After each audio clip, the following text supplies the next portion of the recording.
Irán asegura que no busca una escalada y tampoco una guerra. De acuerdo con el canciller Mohammad Javad Zarif, la respuesta del país concluyó y fue proporcional.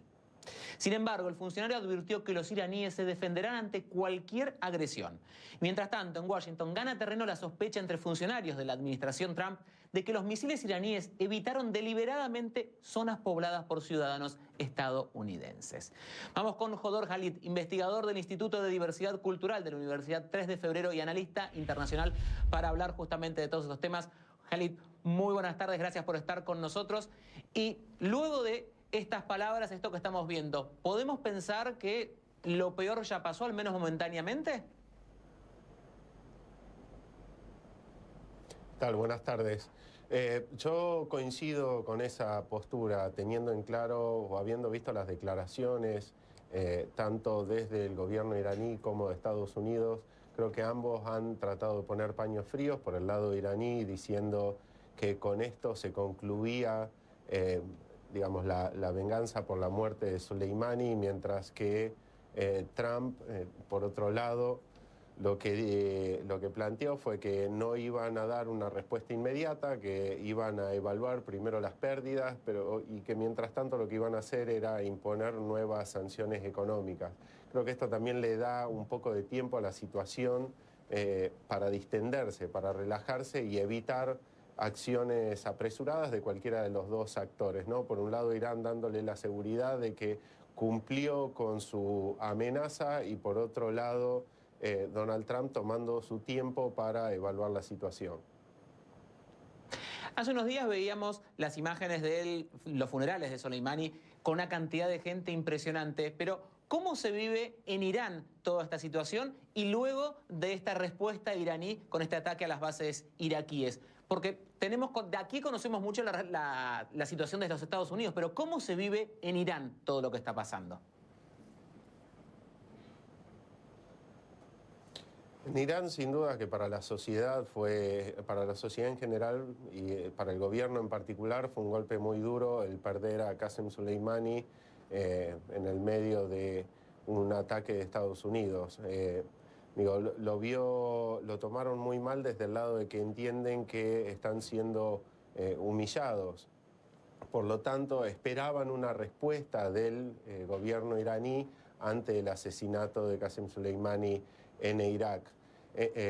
Por eso mismo creo que lo han tomado bien esta respuesta, aunque por otro lado sin dudas que les deja alguna especie de sabor amargo, porque si bien se plantea que es proporcional, digo, si vamos a analizar finamente la situación, la proporcionalidad hubiera significado la eliminación de un objetivo de similar importancia a lo que representa Qasem Soleimani para Irán. Y sin embargo esto no sucedió. Digo, lo que hemos visto fue que el ataque apenas destruyó algunas instalaciones militares dentro de una base iraquí donde residen militares estadounidenses, pero no hubo pérdidas humanas considerables, por suerte, y tampoco tuvimos, o por lo menos el gobierno estadounidense informó que no ha sufrido grandes pérdidas en términos materiales.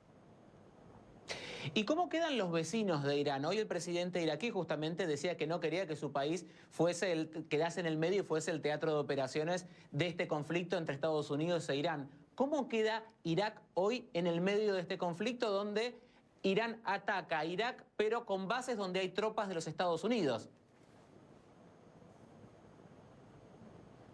Sí, digo, esta situación la ha llevado adelante tanto Estados Unidos como Irán. Digo, ambos se han atacado mutuamente en un tercer estado.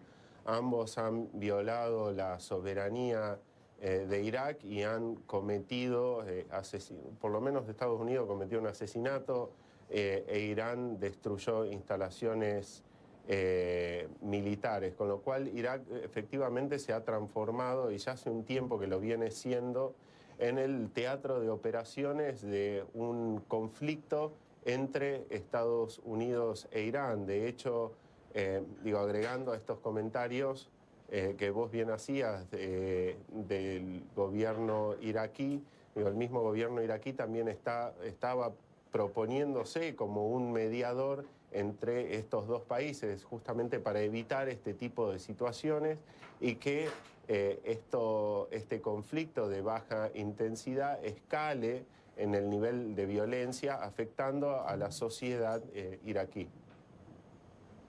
Y justamente, ¿Irak podría ser un buen mediador, más allá de que se proponga, teniendo en cuenta lo que ha pasado? Es difícil especular sobre la efectividad de Irak como mediador, teniendo en cuenta de que es justamente el lugar donde se lleva adelante el conflicto.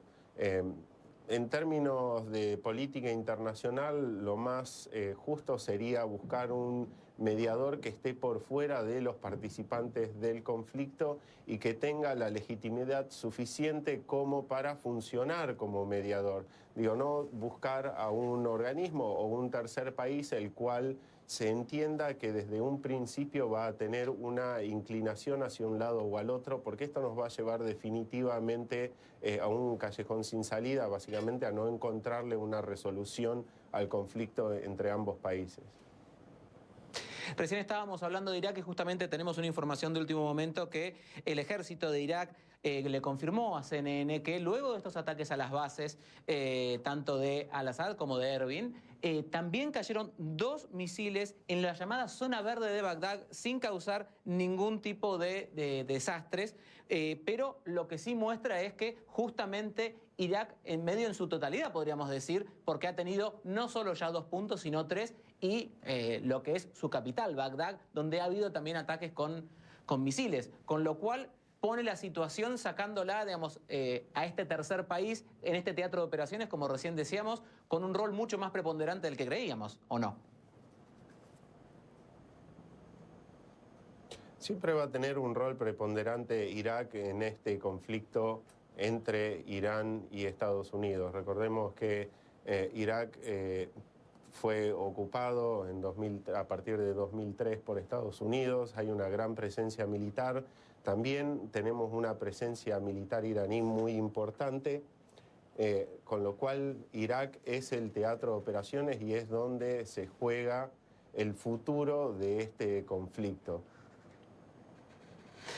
Bueno, vamos a ver cómo sigue este tema. Esperemos que no haya mayores conflictos y que todo esto en todo caso quede en esta pelea un poco más dialéctica, como parece que ahora se está encauzando el tema. Muchas gracias por estar con nosotros. Era Hodor Khalid, investigador del Instituto de Diversidad Cultural de la Universidad de 3 de Febrero y analista internacional. Gracias por estar con nosotros.